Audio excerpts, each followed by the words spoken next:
ypatingai tavimi, Raimondai. Ir noriu tau įteikti šią nedidelę dovaną ir šią nominaciją.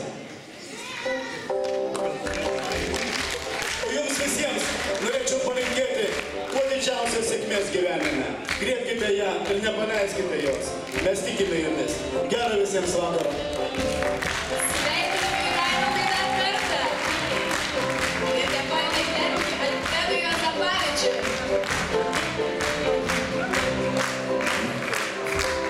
Na, o dabar scenoje išvysite Gabrielį ir Vaivą. Gausūs plojimai.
Metų verslininkas. Visada puikios nuotaikos, trykštantis optimizmu, niekada nenuleidžiantis rankus, siekiantis užsibrėžtų tikslų. Jaunas ir aktyvus, aktyviai dalyvaujantis bendruomenės veikloje. Taigi metų verslininku tapo Justinas Kveglys.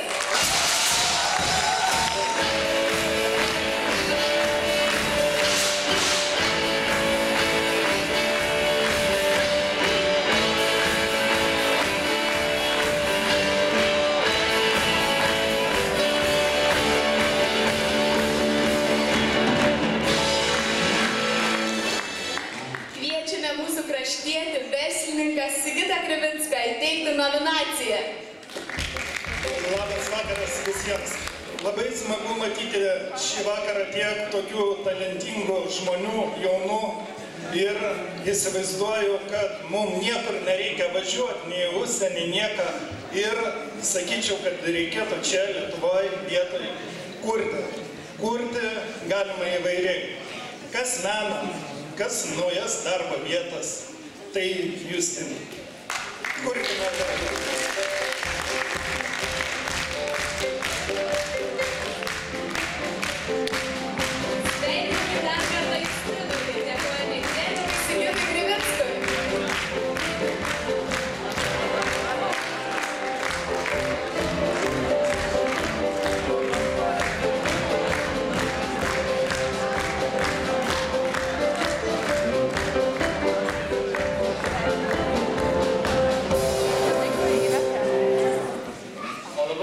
Dar kartelį pakvieskime Šeduvos šokių studiją Vaivorykštė Raudona.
Gausūs plojimai Šeduvos šokių studijai.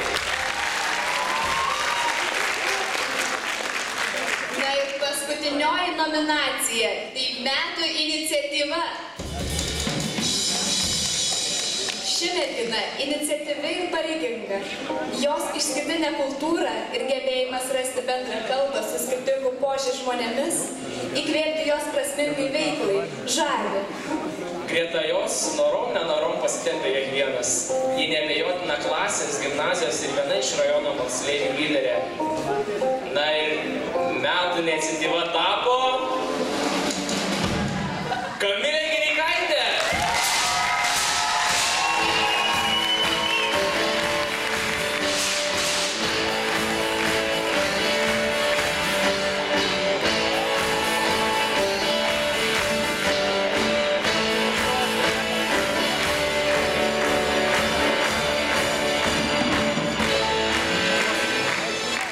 Kviečiame gerbiamą Radviliškio rajono savivaldybės merą Antaną Čepononį teikti metų iniciatyvos apdovanojimą.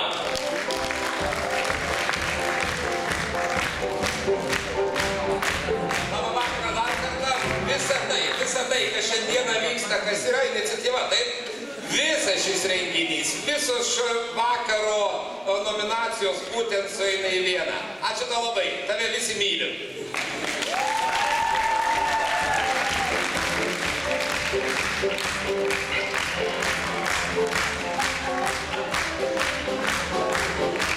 Ir šis renginys, kaip ne kaip, nuostabiai mus nuteikia. Ar būtų galima paprašyti į sceną įvežti tortą? Padėką. Organizatorių. Tortas į sceną! Tortas į sceną. O visus nominantus ir tie, kurie teikia, pakviesčiau bendrai nuotraukai. Tai būtų simboliškas prisiminimas. Prašome, nominantai ir tie, kurie teikia. Visi nominantai lipkime į sceną.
lietuvos ateitis, jie, sakyčiau, demokratijos šaknis.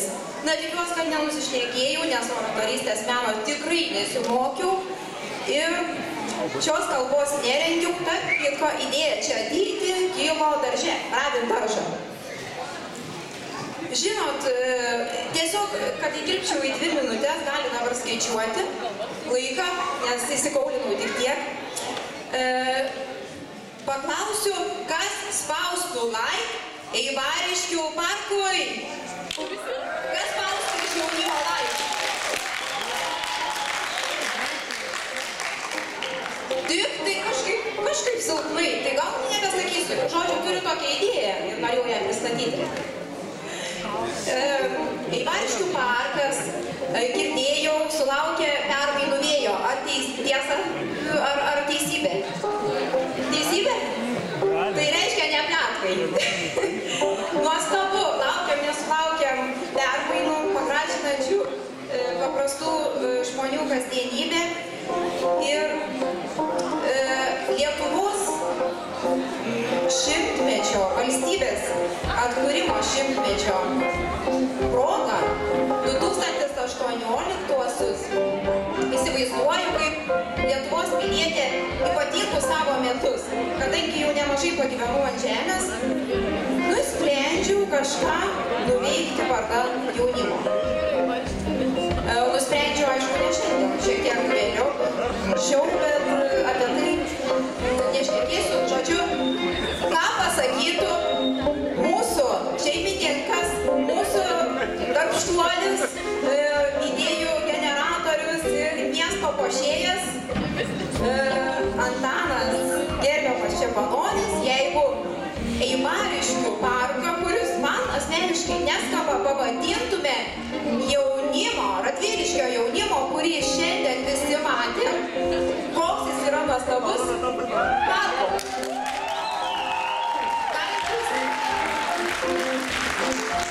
Žodžiu, dabar jau berniukas nori atimti mano mikrofoną ir pasakysiu, kas mane įkvėpė ateiti ant šios scenos. Pamačiau ąžuoliuką, pasodintą, taip įsivaizduoju, gal prieš kokį 20 metų, mūsų bendruomenės nario, galbūt jis iš jūsų koks senelis ar tėtis, pažymėta raudonu tašku. Ir labai nenoriu, kad būtų nupirkta. Viskas, ačiū. Ačiū Jums, tą laiką. Dabar norėčiau padėkoti savo kolegijai Monikai, ačiū už tokį nuostabų vakarą. Ačiū tau ir visiems tiems,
jau dvigubai.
Songs and I can tell them stories. Most of my books are in some